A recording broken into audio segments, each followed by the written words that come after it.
Hello and welcome. Now take a look at the USDJPY currency pair. As all of you guys noticed that USDJPY currency pair make a strong hold above the 136.30 level, and market is continuously making the higher highs.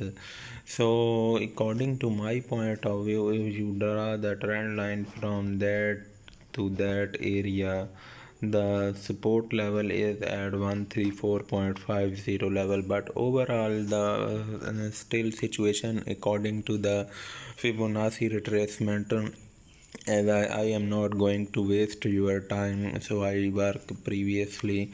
So according to that, if the market break this Fibonacci retracement and break the level of 136.30 and close the H4 candle below that area, then obviously the market will go in the selling direction to test again the 134.50 support level.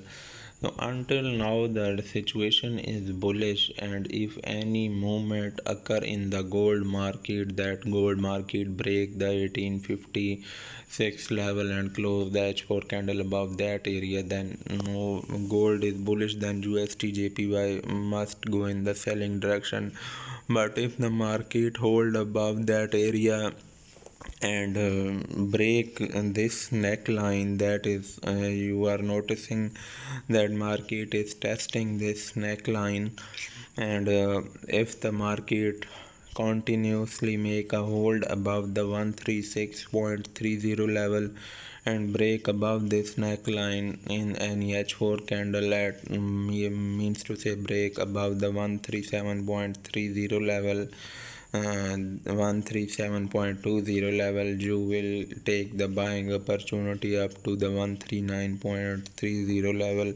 But overall still there is no buying or selling opportunity. Sell opportunity is when the market break the H4 candle below that 136.30 level, close any candle below that area, then you take the sell opportunity, and buy entries when the buy is still opportunity on, but safe entries when the market close above the 137.20 level H4 candle, then you take the buying opportunity up to the 138.60 as the first target.